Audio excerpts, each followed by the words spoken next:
தமிழ்நாடு போட்டித் தேர்வு நண்பர்கள் அனைவருக்கும் இனிய வணக்கம். நம்ம இந்த பதிவில் பார்த்தீங்கன்னா இன்றைய தேதிக்கான, அதாவது அக்டோபர் 10ஆம் தேதிக்கான நடப்பு நிகழ்வு பார்க்க போகிறோம். சரி, வாங்க பார்க்கலாம். முதல் வினா பாருங்கள். இந்தியாவின் எடிசன் மற்றும் புதுமை படைப்பாளர் என்று அழைக்கப்படுபவர் யார்? இதற்கான விடை பார்த்தீங்கன்னா ஜிடி நாயுடு. எதுக்காக இவர் பார்க்குறோம் அப்படின்னா, கோயம்புத்தூரில் பார்த்தீங்கன்னா அவினாசி சாலையில் ஒரு புதிய மேம்பாலம் ஒன்று கட்டப்பட்டிருக்குது. அது இப்போது திறக்க போகிறாங்க. அதனுடைய பெயர், அந்த மேம்பாலத்திற்கு பெயர் பார்த்திங்கன்னா ஜிடி நாயுடு அவருடைய பெயரை வச்சுருக்கிறாங்க. சரிங்களா? அதனால தான் பார்த்திங்கன்னா ஜிடி நாயுடு நம்ம இங்கே பார்க்குறோம். இந்த மேம்பாலமானது பார்த்திங்கன்னா இந்தியாவினுடைய இரண்டாவது மிக நீளமான வழித்தடம் அப்படின்னு சொல்லிட்டு சொல்கிறாங்க. அப்போ முதல் வழித்தடம் எங்கே இருக்குது அப்படின்னா ஹைதராபாத்தில் இருக்குது. சரிங்களா? இந்தியாவின் முதல் மிக நீளமான வழித்தடம் பார்த்திங்கன்னா ஹைதராபாத்தில் இருக்குது. இரண்டாவது பார்த்திங்கன்னா இப்போ நம்ம கோயம்புத்தூரில் அவினாசி சாலையில் கட்டப்பட்ட இந்த ஜிடி நாயுடு மேம்பாலம் அப்படிங்கிறது தான். அடுத்த தகவல் என்ன அப்படின்னா, தமிழ்நாட்டினுடைய மிக நீளமான உயர்த்தப்பட்ட வழித்தடம் ஜிடி நாயுடு மேம்பாலம். அப்போ இந்தியாவுடைய இரண்டாவது, தமிழ்நாட்டினுடைய முதல் வழித்தடம், மிக நீளமான உயர்த்தப்பட்ட வழித்தடம் அப்படிங்கிறது. இரண்டாவது வினா, 2025ஆம் ஆண்டுக்கான இலக்கியத்திற்கான நோபல் பரிசு பெற்ற லாஸ்லோ கிராஸ்னஹோர்காய் எந்த நாட்டை சார்ந்தவர்? இதற்கான விடை பார்த்தீங்கன்னா ஹங்கேரி நாட்டை சார்ந்தவர். இப்போ சமீபத்தில் பார்த்தீங்கன்னா இலக்கியத்திற்கு நோபல் பரிசு பார்த்தீங்கன்னா கொடுத்துக்கிட்டு இருக்காங்க. ஒவ்வொரு துறைக்குமே கொடுத்துருக்காங்க. இயற்பியலுக்கு கொடுத்துட்டாங்க, வேதியியலுக்கு கொடுத்துட்டாங்க, மருத்துவத்துக்கு கொடுத்துட்டாங்க. அதனை தொடர்ந்து பார்த்தீங்கன்னா நேற்றைய தினம் இலக்கியத்துக்கு கொடுத்துருக்காங்க. அதை பெற்றவர் லாஸ்லோ கிராஸ்னஹோர்காய். இவர் எந்த நாட்டை சார்ந்தவர் அப்படின்னா ஹங்கேரி நாட்டை சார்ந்தவர். மூன்றாவது வினா, இந்தியாவின் பாதுகாப்பான நகரமாக தொடர்ந்து 4வது ஆண்டாக அறிவிக்கப்பட்ட நகரம். இதற்கான விடை பார்த்தீங்கன்னா கொல்கத்தா. இதை எதை அடிப்படையாக வச்சு சொல்கிறாங்க அப்படின்னா, தேசிய குற்றப்பதிவு ஆவண காப்பகம் பார்த்தீங்கன்னா ஒவ்வொரு வருடம் நடைபெறக்கூடிய அந்த குற்றங்கள் அடிப்படையாக வச்சு தான் பார்த்தீங்கன்னா இது சொல்கிறாங்க.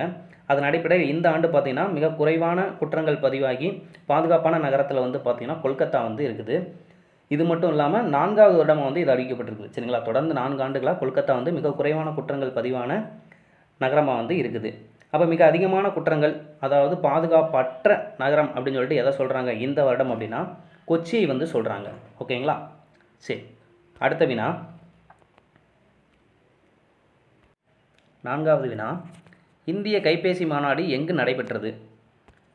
இதற்கான விடை பார்த்தீங்கன்னா புதுடெல்லி. இது அடிச்சுக்கோங்க.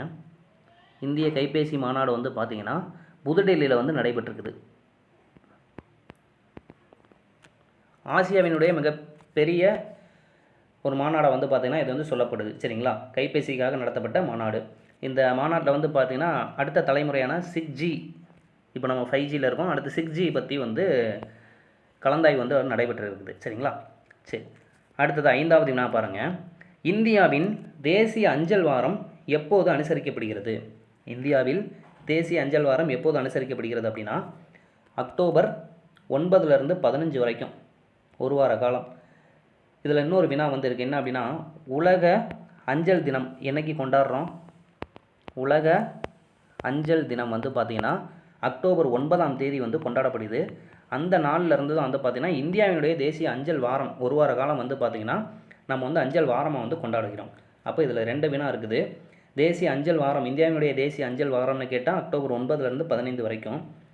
உலக அஞ்சல் தினம்னு கேட்டால் அக்டோபர் 9. சரிங்களா? அடுத்த வினா, 6வது வினா பாருங்கள். உலக பார்வை தினம் எப்போது கொண்டாடப்படுகிறது?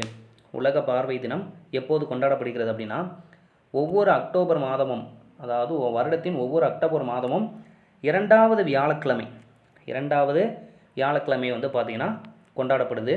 அப்போ அக்டோபர் 9. இது குறிப்பிட்டு தேதியை சொல்ல முடியாது. ஏன்னா அவங்களே சொல்லிட்டாங்க அக்டோபர் தொடங்கணுன்னே 2வது வியாழக்கிழமை அப்படின்னு சொல்லிட்டு சொல்லியிருக்கிறாங்க. இது எந்த தேதியினாலும் வரலாம். இந்த வருடம் பார்த்திங்கன்னா அக்டோபர் 9ஆம் தேதி, அதாவது நேற்றைய தினம் வந்திருக்குது. சரிங்களா? அடுத்தது 7வது வினா, வேதபுரீஸ்வரர் சிவன் கோவில் எந்த மாவட்டத்தில் உள்ளது? இதற்கான விடை பார்த்திங்கன்னா மயிலாடுதுறை. இது எதுக்காக பார்க்குறோம் அப்படின்னா, இந்த கோவில் பார்த்திங்கன்னா இப்போ சமீபத்தில் ஒரு 10 சோழர் கால கல்வெட்டுகள் கண்டெடுக்கப்பட்டிருக்குது. சரிங்களா? ஸோ அதன் காரணமாக தான் பார்த்திங்கன்னா இது பார்க்குறோம். அந்த கல்வெட்டில் பார்த்திங்கன்னா பிராமணர்களுக்கு பார்த்திங்கன்னா நிறைய கொடைகள் வழங்கியதாக அந்த கல்வெட்டில் குறிப்பீடுகள் இருக்குது. அவ்வளோதான். ஸோ இன்றைய தேதிக்கான அந்த 7 கரண்ட் அஃபேர்ஸ் தான் மிக முக்கியமானது. நாளை கரண்ட் அஃபேர்ஸ் நாளைக்கு நம்ம பார்ப்போம். நன்றி.